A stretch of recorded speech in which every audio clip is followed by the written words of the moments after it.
Suzie, welcome to Women Finding Clarity. It is such a pleasure to be on here with you, Pascal. Thank you for having me. It's such a pleasure to have you here. I'm shocked, first of all, that I'm not speaking in an accent by now because I don't know what is wrong with my brain. But when someone talks in an accent to me, I immediately parrot it back. So, yeah, I don't know. There's actually research around that. That's empathy, my dear friend. You've got a very Really?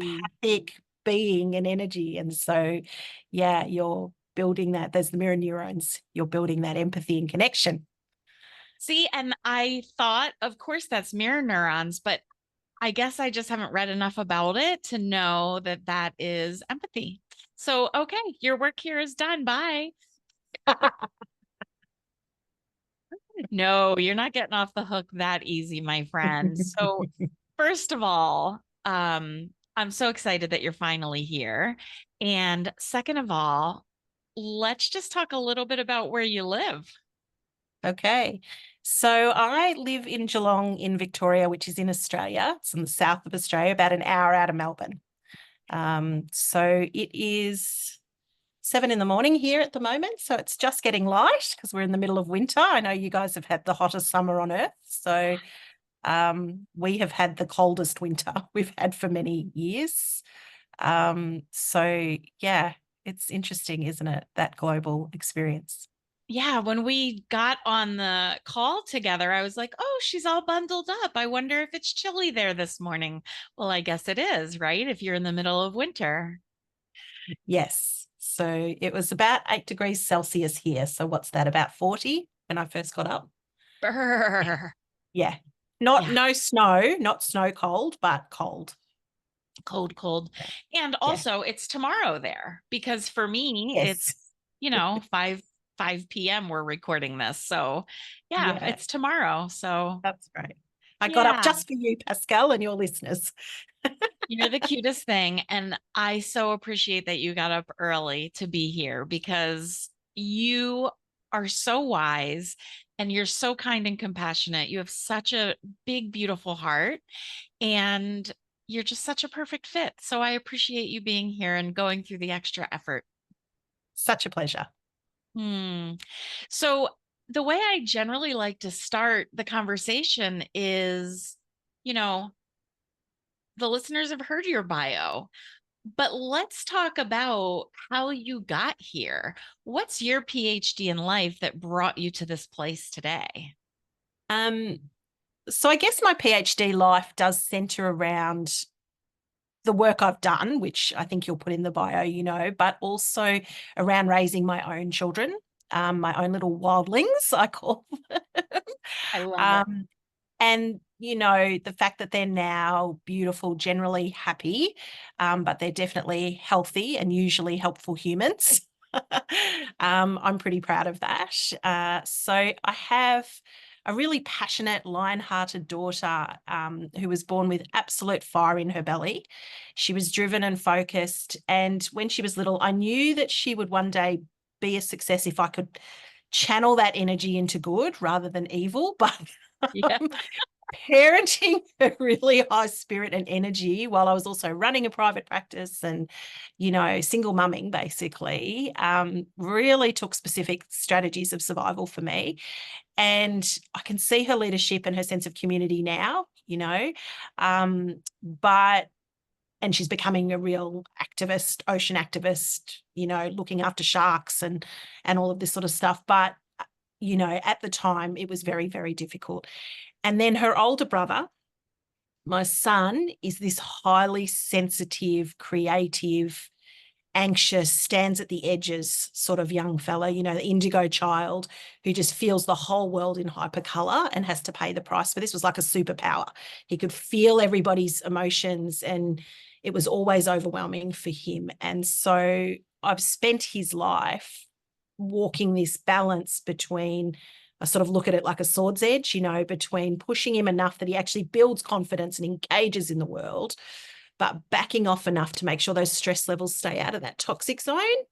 Um, and, lost a lot of sleep over his well-being through childhood as well. But it's so exciting now to see him as this young man who goes out in the world. He's at university, he's studying film and television, and, you know, has this beautiful crew of friends around him. And it's just fabulous to see that turn around. But when they were really little, we had a series of traumas, all of us, and it was really hard to then parent them out of that as a single parent, working full time, doing all those things, right? And the other part is in talking to lots of mamas and talking to lots of parents in general, but mums particularly, is our kids have this magical way of mirroring and exposing the triggers and the fears that we have. I'm sure you would have had this experience Oh, as no, well. no, my life has been perfect. They seem to be able to just very gently and then quite firmly push that exact button that makes us feel inadequate or like we've not done enough and those sorts of things. So when they were little, I had this really highly spirited, temperamental one, had to be her way or the highway, and she had her hands in her hips and all of this all the time. And then I had this sensitive, clingy one who I could not peel off my body. And I was constantly overwhelmed, constantly exhausted, constantly second guessing myself. And I think because I had trauma myself as a young person growing up as well, you know, this all just triggered this not enoughness for myself as well. And I can remember a time when they were little and I locked myself in the bedroom and I kind of shut the door and then leaned on the door so they couldn't see me, but I was just bawling my eyes out, just could not work out how to get myself out of it. And the words that I used to myself were just so mean. I would never use those words to anybody else, but I was really beating myself up. And at the same time, I was an occupational therapist and I was already a mental health care practitioner running a private practice. The private practice was super successful. I had a team I supported, supervised. We served hundreds of families each week. But inside of me, I had this, I suppose it was imposter syndrome. You know, I was a developmental specialist, but I felt so much shame. I was not sure I was enough as an OT. I was not sure I was enough in my business. But more importantly, I really didn't think I was enough as a mama, that I was doing it right. You know, that idea that we have to do it right. Yeah. And so, you know, I was so exhausted and all I wanted was connection for them both. But it was absolutely impossible for me to create because I felt like I had to keep them safe. We weren't yet safe. And I also had to work to bring food in for our family. And, you know, there was so much guilt and my heart was heavy with worry. And really, you know, at the time, I really worried that my son would lock himself in his room one day and never come out, you know, and never really amount to anything. And that my daughter would be this out of control, angry teenager and maybe leave with a bikie gang and set fire to things one day. You know, like I know it sounds ridiculous now, but I was pretty convinced that because I wasn't enough, those outcomes were kind of there. So something did shift in me that day though, and I made a decision and I stopped and you know what the difference was is I kind of finally just created a pause and stood back from the emotion, like actually pushed it away a little bit and created a little bit of space, right? Which is what we now teach people to do a lot of the time. So, and what I realized is I needed help and I'd never asked for help. And I also, as an OT, I always start with strengths. So I sat there and I sort of said to myself, if you walked into your office as a mum in crisis, what would you say to yourself? And what I would have said was, you need to start with your strengths. What are your strengths, Suzie? And my strengths were building relationships. So I had great friends. I just didn't lean on them the way I needed to lean on them. And I needed to get support. So I actually got myself a beautiful life coach. She's still one of my best friends, you know, 15, 20, 16 years later. And she really helped me not only connect with myself and the tools I needed, but also connect to the knowledge I needed because knowledge is a superpower for me. I really, really value knowledge. So I spent a lot of time, energy and money in training and self-development for myself, building through this, working through this not enoughness, but also teaching myself a lot around neuroscience. I went on, did my graduate diploma in psychology. I got really great mentors around me, professionally as well as personally.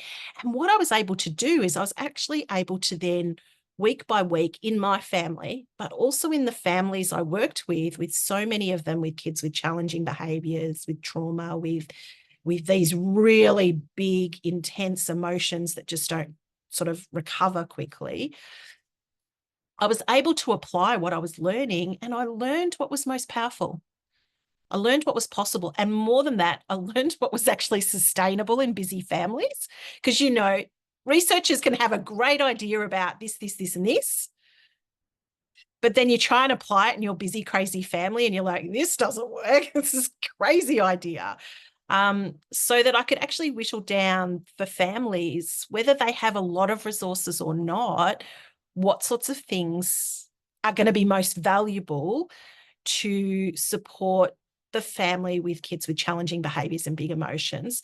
But not only that, what's going to be most protective of the mental health of those kids and of the parents over time, Yeah. right? For me, it's a huge issue. And so now I walk in this great confidence that the strategies that I've developed work because I have these beautiful, empathic, globally minded young people that I'm lucky enough to have mothered walking around. And I have seen that the knowledge and the strategies and skills have brought so much harmony for families that I've supported as well. Yeah. So that's kind of my PhD. I know it was a bit long-winded. No, it It's a good just made me story. take a breath and just, it Mm. made me, yeah, it made me take a full breath and ah, just land in it because you walked us through years and years and years of a process in this very short amount of time. And what I love about that is, first of all, anybody who is listening who is where you were and is like, I'm not enough. I'm ruining my children. I can't raise them to be the people I want them to be. The shame, the imposter-ness of all of it that is motherhood. Someone can look at your journey that you just reduced down to the size of a meter stick and say, okay, wait, there is light at the end of the tunnel. There is hope. And so I loved that you walked us through the whole thing. Yeah. Yeah. So, first of all, I want to give huge props to you being a single mom and raising two beautiful and wonderful human beings on this earth because my husband was here and he was I mean, we were a team with our three kids and it was still hard. And I give the biggest props to single moms or single dads, single parents, because I don't know how you do it all. Mm. I think sometimes, that's that silly adage of, you don't know how strong you are until you have to be is certainly true. And it's certainly true in my sort of story. I really didn't ever know what I could do until I had to do it. But I still think it's hard for families in general. There's a lot of pressure in our world. Our world is so much more fast paced than when you and I were kids. And so there's so much more external pressure on families, and so much more that we need to be mindful of what our kids are engaging with, and the influences of those things over time as well. Yeah, when my kids were younger, it was so easy to say, no, you can't have a phone. Like that sounded ridiculous to me. And they Mm, didn't get a phone until they started being outside of our control. And by mm, that, I mean, when my daughter took the babysitter course when she was 12 and mm, started babysitting, she got mm, her first phone that year because mm, she now wasn't either with us or with another adult that we full on trusted to take care of her needs. mm. Now she's taking care of the needs of other children.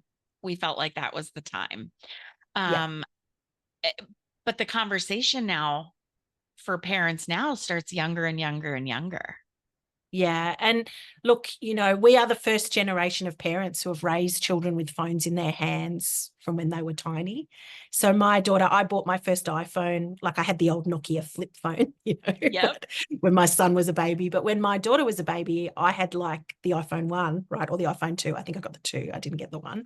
Ooh, Um, fancy pants. she could work that thing, like she was a bubba and she could work that thing. And I was not a parent who just handed it to her. She had to negotiate to get I it. love it. But she could work it even when she had small amounts of time with it. So, the children today and our teenagers today have had these devices in their hand and that immediate access to information, and the flow of information coming in is so rapid. There was a study done that showed that what a child's actually exposed to in a week is what in the 1970s and 80s we would have been exposed to over 3 months. Wow. So you think about like the mental health implications of that in terms of overwhelming the brain and the brain's ability to actually integrate information, make sense of it, make sense of the world, have it sit into their sense of identity, sense of who they are, sense of how they fit in the world, and that developing sense of identity and the impact of that.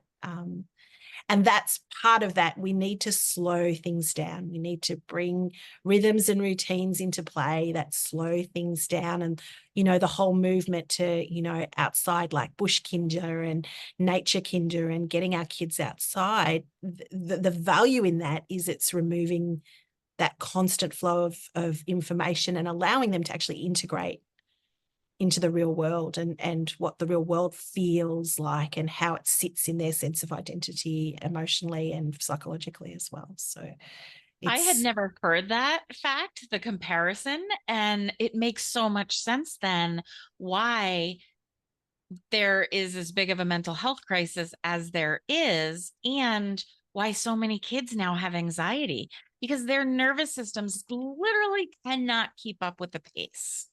they So can't. not only is it great for them to get out and, be in nature and unplug from all of that, but also when they're in nature, it's pulling out nature literally we'll say disinfects them because it pulls out all of the positive ions and kind of takes their stress away. And so that's why, like, if you're stressed, take your socks and shoes off and go stand outside. Maybe Yeah. not when it's as cold as it is where you are right now, but Oh, it's absolutely, still, like, that's real science. It actually works. It's not just woo woo, right? no, it's not where we're, yeah. No. And it's so important for parents as well. Like I know for Yes. me, moments of sanity were often at the park or at the beach, where if it was all getting really rowdy, I always say to families, if it's not working, change the environment. So if you're out and it's not working, bring them home. If you're home and it's not working, it's too rowdy, go out. Like just pack them up and go to the beach, go to the park, go to the lake, the river, whatever. And be outside, whether it's great weather or not. It's still great for kids as long as you've got them in the right clothing.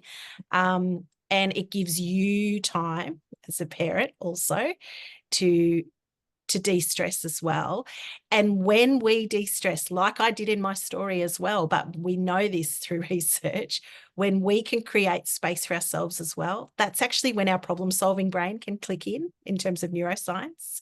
So if we're worried about things and we need to solve a problem, if we stay in that stress state, it makes it really hard for us to do that. But if we can get outside and watch our kids playing, having fun on a park or at the beach or in another environment where it's much easier for everybody, and often a natural environment decreases mum's stress or dad's stress as well, right? They can get a bit of exercise in as well, which pumps a few endorphins in as Yeah. well. You suddenly find that your problem solving brain, your frontal lobe can kick in and you've got some better problem solving for yourself as well, but also your kids are more ready for that sort of problem solving, collaborative problem solving that I also teach to families. So, which makes a huge difference because that allows them to develop their regulation skills, and there are other executive functioning skills, such as being able to problem solve, such as being able to initiate tasks and be motivated to do things because they know they're important, not just because they're fun, even if they're boring or tricky. Being able to persist with those things. They're all those executive functions that only kick in when we feel regulated, when we're not feeling too stressed or too tired or too overwhelmed or too exhausted. Yeah. Or two, right? In parenthood, there's so many twos.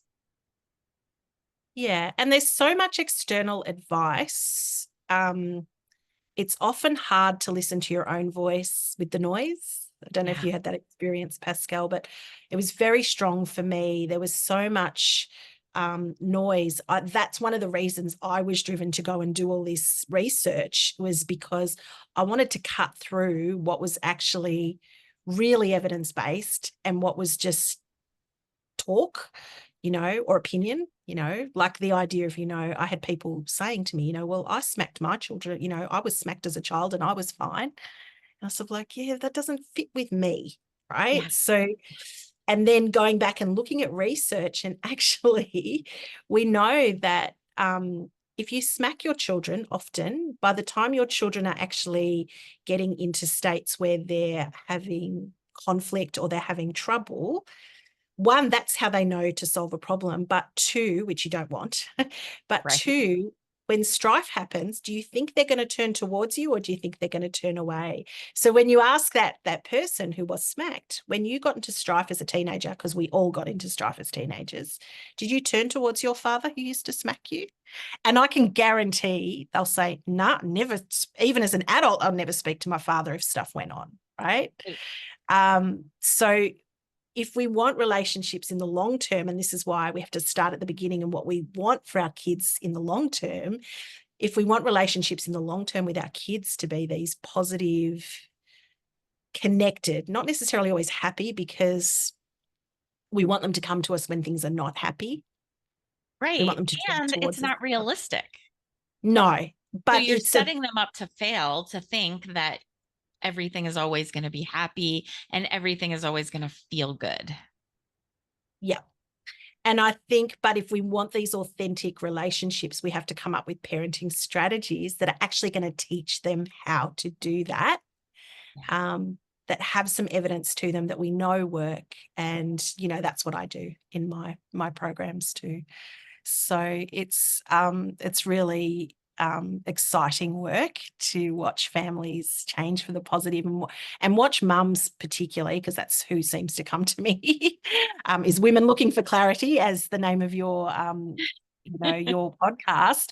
But actually building, when they build that clarity and that knowledge of, this is the toolkit I need and I want and that works for my family, their confidence just skyrockets, because now, even when all that external noise is coming in, they go, okay, that's great. And if that works for you, fantastic. But I know this is what works for me. And they can sit and stand in that power.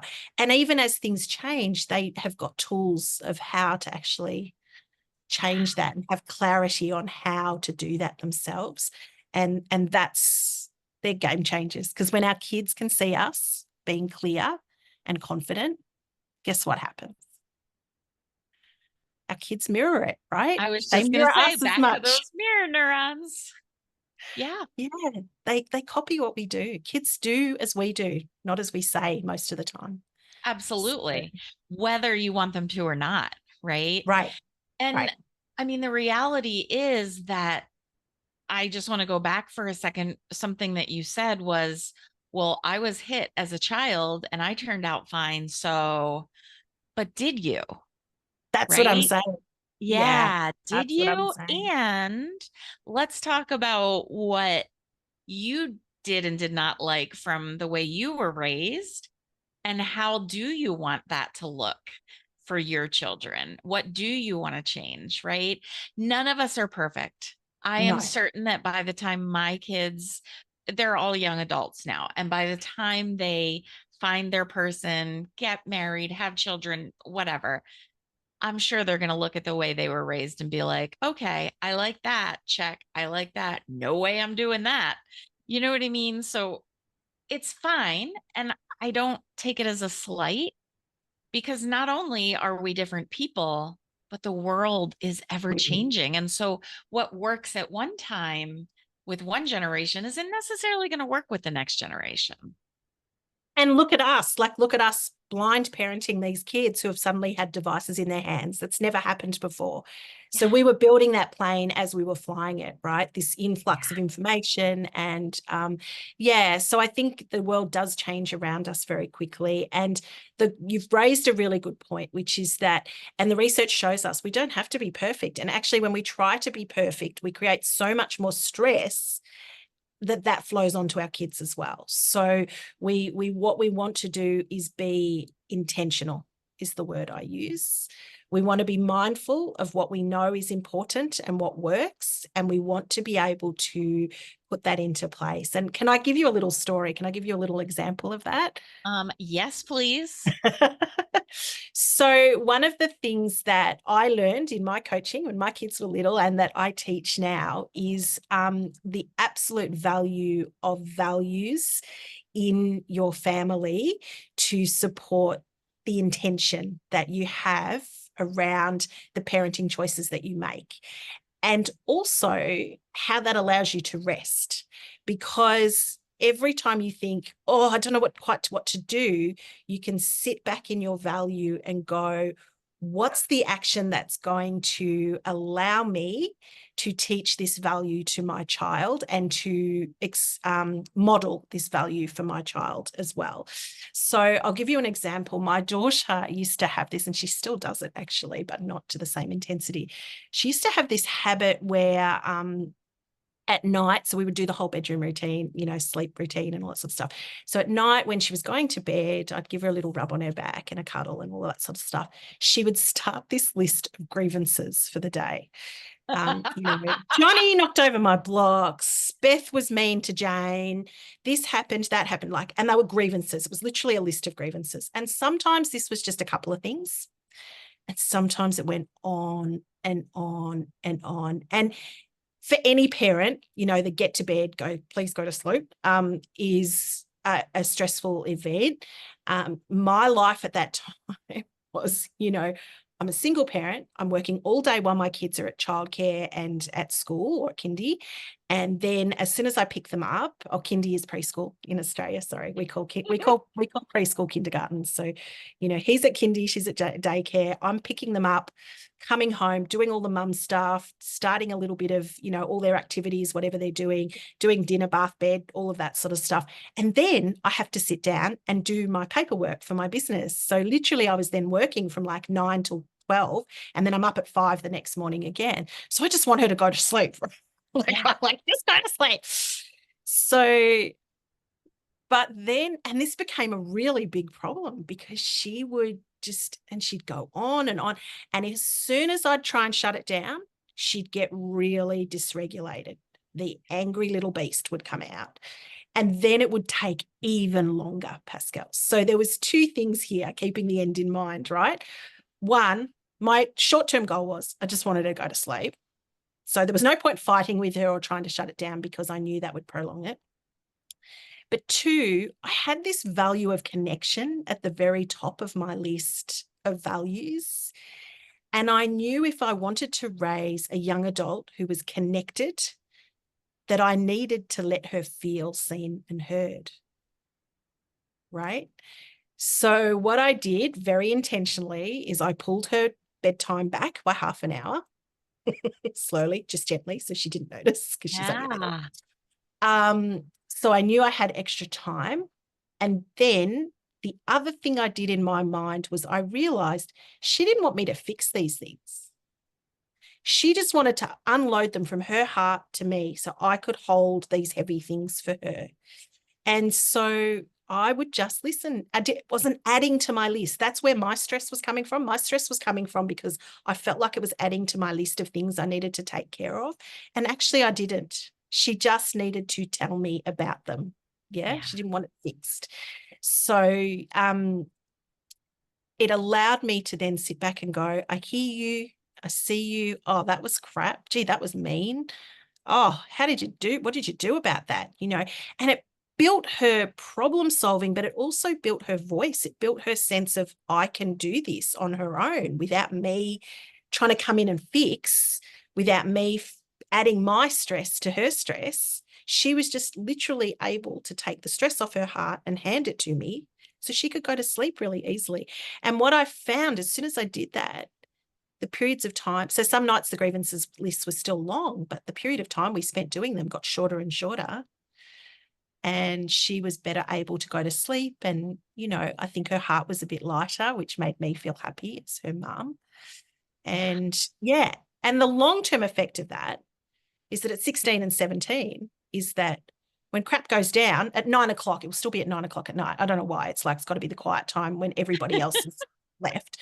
There's kind of this mama, and I know something's coming, but she turns towards me and she'll tell me if something's caused stress or there's something going on that's not quite right at school or with the friendship group or those sorts of things. And you want that.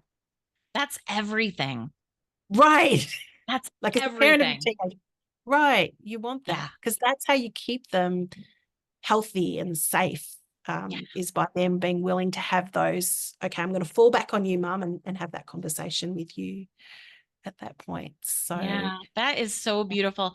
And thank you for sharing that story, because I feel like whether we're talking about parenting or we're talking about running your business or we're talking about meeting people outside of your home or, out in the world, whatever the case is, it always comes back to your values. it One does. of the things that I like to tell my clients is your values are your value,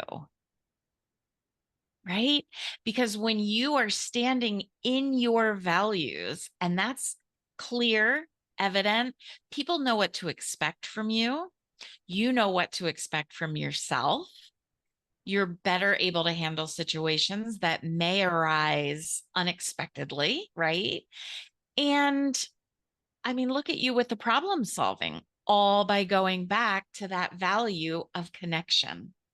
That changed everything. And that is what supported your relationship to grow and be what it still is today. So kudos to you, Mama. Yeah. And you can apply it across everything. Yeah. So, like what Yeah, you're saying, you can apply it in so many ways and it gives you a place to rest. It means you're not just spinning wheels everywhere. You're going, okay, because we can't be everything to everyone all of the time. Right. So, if we that's right. really, it's this clarity that you talk about, so if you can really hone it down, and with my families, I try to get them to bring it down to 3 values, not lots, because again, in the overwhelm of a busy life, and it's the same in business, but in the overwhelm of a busy life, it's hard to connect to more than that a lot of the time for people. And so when I first started, I started with connection, kindness, and compassion. And it was all too soft because my my little boy who wanted to just cling and cuddle to me, I was like, no, okay, we're adding. Somebody gave me the gifts of imperfection. And I was like, right. So Brene Brown. So I was like, right, we add bravery to this. So compassion went out and we added bravery. So everything I would say to my kids was around be connected, be kind, be brave. Do something that scares you a little bit. Be kind to yourself and to others and stay connected, because when things get hard, being connected is what makes it easier. And so I use that across so many different things. Devices. So here's another, parents are always like, what do we do? So as I said, we're the first generation who us with our young adult kids now, we are the first generation who had to parent kids with devices in their hands. And, now there are people who were actually raised with devices in their hands, raising kids. So it's a brand new sort of frontier. But with the devices, again, I went back to that connection. And so my kids knew that if they were watching YouTube or they were watching, playing a game or whatever, that if I said, hey, I need to talk to you, they would have one ear out. So they often would wear their headphones with one ear out Yep. because they knew if I couldn't get their attention, if they were so hyper focused on the screen that I couldn't have a conversation with them, that the screen would be taken away. Yeah. And I only had to do it a couple of times, right? It's that balance. Not meanly, but just, hey, I need to talk to you. Hey, I need to talk to you. Oh, well, it's gone now, hasn't it? But most of the time, what actually would happen is they would say, can I finish the game? And I'd say, yes, finish the game. And then we're going to turn it off and you're going to come and talk to me because we need to have a chat.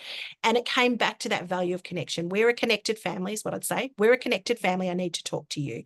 I want to finish the game, Mum. And the reason I would let them do finish the game or finish the end of that YouTube and then come and talk to me was because if I'm in the middle of an email or I'm writing something myself and they come up to me, I expect them to wait.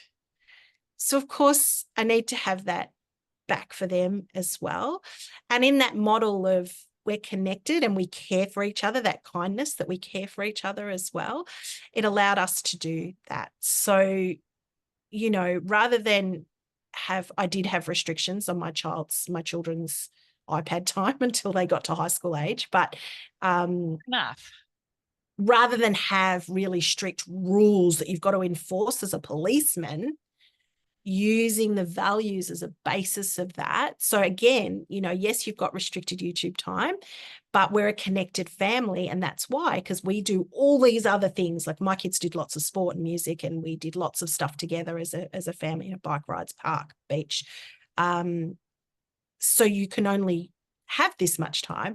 But on top of that, because I did it this way, so they actually I remember when they were in about grade, I think they must have been she was probably second grade and he was fifth grade, and then third grade, sixth grade, right? They were allowed 30 minutes of YouTube each a week. So they would pull, this is the connected family, right? So I would say to them, well, why don't you be smart about it? And so they worked out, they would pool their time. They would often choose one video, like a 20-minute Stampy video or something that they'd watch for, 20 minutes. And then they still had 20 minutes each that they could use independent of that. And so Genius. they would stretch their time. And so what I'm doing again is I'm teaching them to build problem solving, collaborative work, let's work together as a team to get more, let's connect with one another.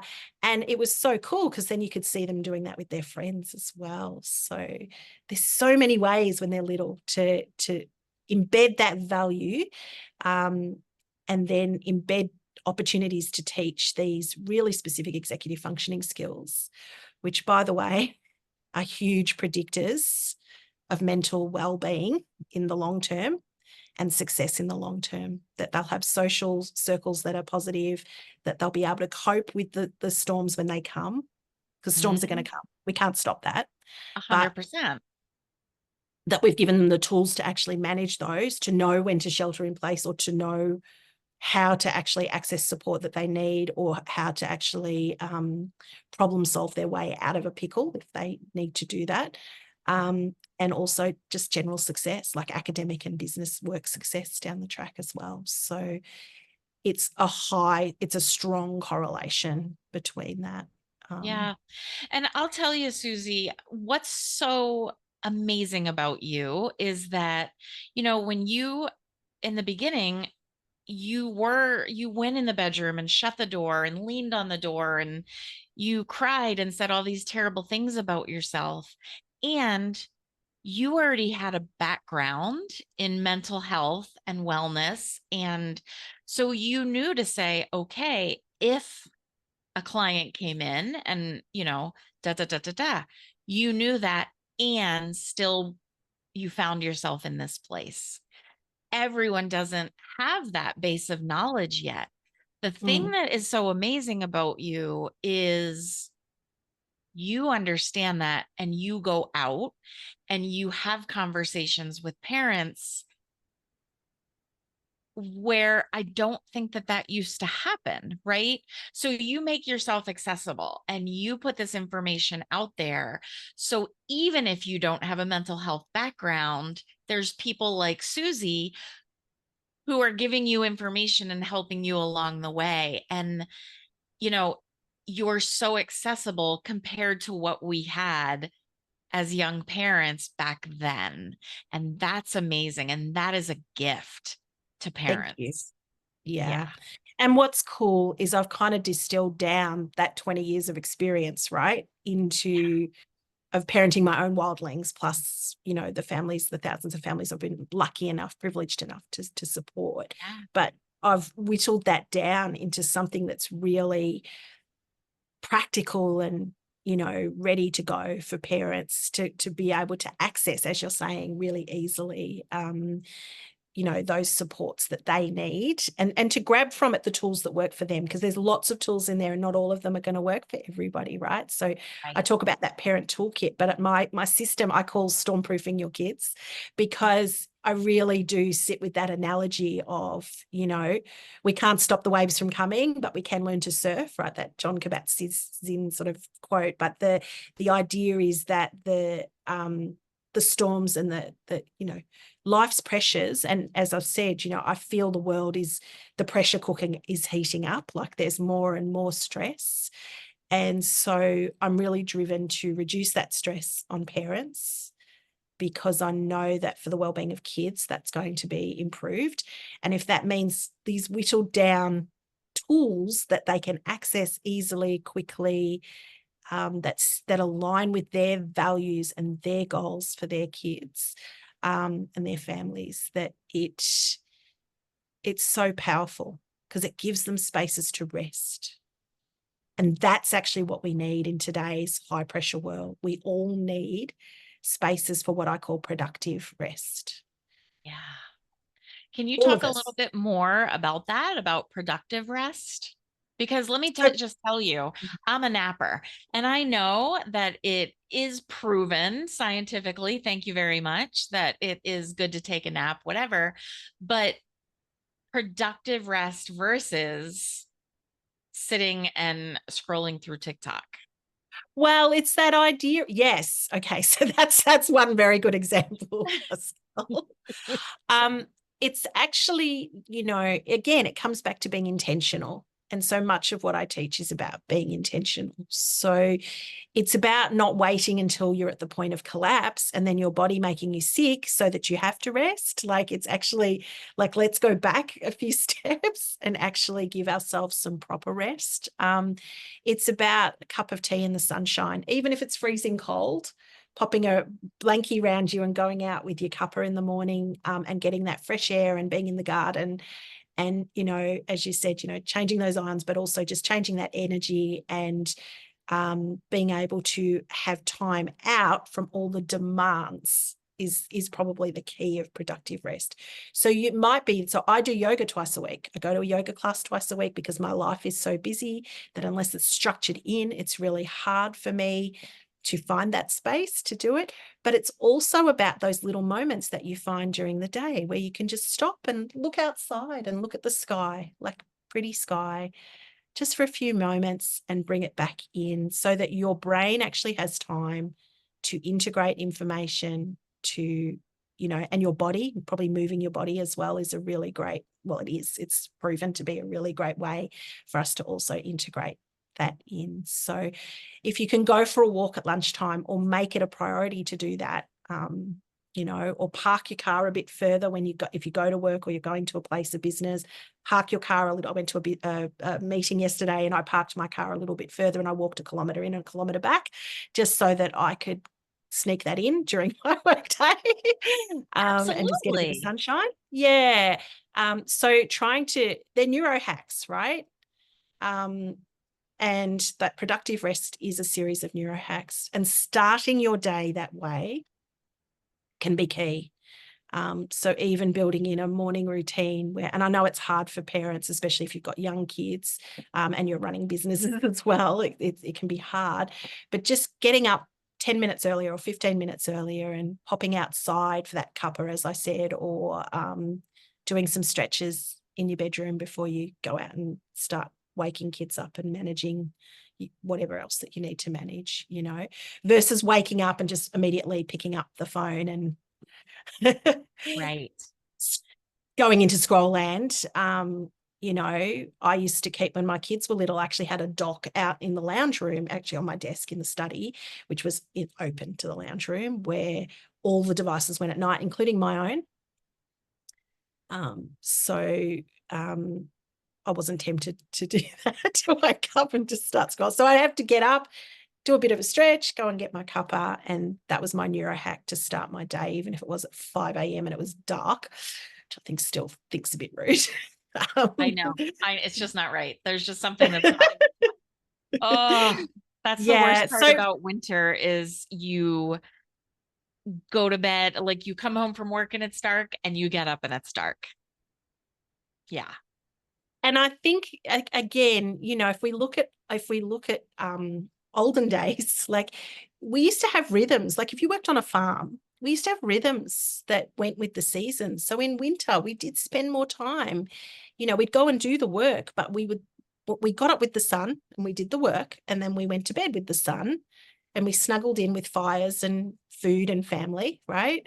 Yeah. Um, and then in summer, we worked longer hours because the sun's up, and our bodies respond to that much better, and our psychology responds to that much better. Yeah. So when we thrive and push ourselves through winter, and I know you're having a hot summer, but you will have a winter down the I track. know. Don't say And it. yeah, and you're right. We're going to work in the dark and we're coming home in the dark, and there's no times that's why I'm like, sneak out at lunchtime, have a little walk, and Yeah. get the sun on your face if it's out. And even if it's not, still, getting a little bit of time outside Yeah. can change that environment, change the internal environment as well. Yeah. So, Absolutely. yeah, Well, I was going to ask you if you had any tips, but you just gave a a million whole bunch. tips. So you're just so ahead of the game here. But, as we're closing up, Suzie, is there anything that, because I know people are going to want to talk to you more. So is there anything that you'd like to offer listeners? Yeah, so I've got a little ebook that's called Stop the Fighting Now. And what it actually teaches you in that 10 pages is what I call a collaborative problem solving model with your kids. It's great from kids sort of from 3 or 4 up to about 10 or 12, depending on what they will tolerate. But I'll tell you, I used this tool with my kids, with my wildlings, from when they were 3 and 5, 3 and 6. And by the time they were sort of 7 and 10, I would literally just bring this tool out and they would start the collaborative problem solving, and they would quickly come up with a solution. So I remember actually vividly when my daughter was 8 and she was old enough to then sit in the front seat of the car. I'm not sure if that's the age in the United States, but here in Australia, until they're 8, they're not allowed in the front seat of the car. And there was immediately this fight about, well, who gets to sit in the front? Because he'd always sat in the front seat, right? Now it's like, no, I'm sitting in the front seat every time now. So I got out the we have a problem tool to go through with our kids. So it's basically a collaborative problem solving tool where we brainstorm a whole bunch of good and bad. It's just a brainstorm. Like the kids come up with crazy things. Like it's really fun and interesting to hear what they come up with. And then we sort of guide towards an idea that we all as a collective can agree to, and then consequences if people don't follow the agreement, right? So it's like it ends up as a contract, but it's actually a process of collaborative problem solving, which teaches all those powerful executive functioning tools that I was telling you about. But anyway, in under a minute, I kid you not, without me saying a word, I just got the blue folder down. So I had this blue folder that had the things, the tool in it that I used. Yeah. I got the blue folder down and they both went, duh, duh, duh, duh, duh. And I tell you, to this day, what they agreed on still stands. He sits in the front on the way there. She sits in the front on the way back. It's different now because they're both sort of driving. Yeah. So often mum sits in the front and the other one drives, or he drives or whatever. But yeah, until that point, that they came up with that solution themselves. So, You know what I love um, about that is that then they feel heard, right? Because it's so easy as a parent to want to just fix it and move on. Okay, you know what? This is how it's going to be. You're going to do this, you're going to do that. I don't want to hear another word about it. But with this tool that parents can learn, both children or all the people in, involved Family. Mm. get to have their voices heard. And then you come to an agreement and you've agreed to it. So what is there to fight about? And Yeah, sometimes it takes time. You have to actually teach them how to do these skills of because course.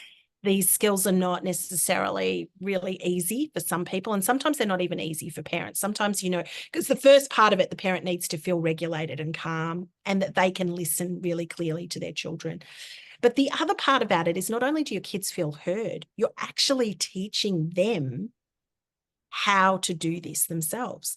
And again, I would watch my kids in their early teens and even, today with their friends, if they're trying to decide, Kylie's mates are trying to decide which pub they're going to go to or whatever, and there's a negotiation going on, he will use the exact strategies that I taught him through this Love it. tool as a little kid to manage his group of mates and to help them actually come to a collaborative solution that's good for most, and that most can palate, that it's palatable Well, for and that's most of what the it time. is, right? It's, Right. in a group like that, it is what's good for the majority. So, Yeah. Yeah. yeah, And in the that's family, amazing. still understanding that sometimes you're not going to get your way and that's going to be okay. And that we can do tricky things together and we're going to support you. And on another one of these, you will get a bigger say. Sometimes that's going to happen. And again, being able to motivate a child through something they don't want to do or they're not keen on, um, not forcing it, but having them understand the basis of it is we are a connected family.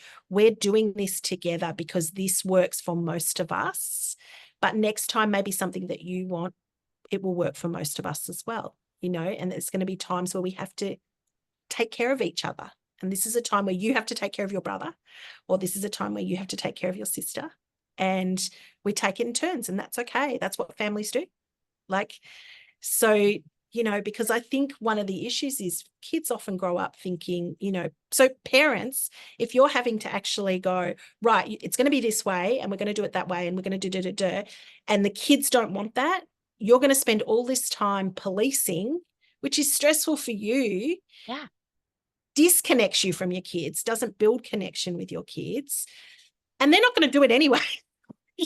Right. Right. It's just going to create, that's what makes us crazy as parents. Until you finally give up or give in.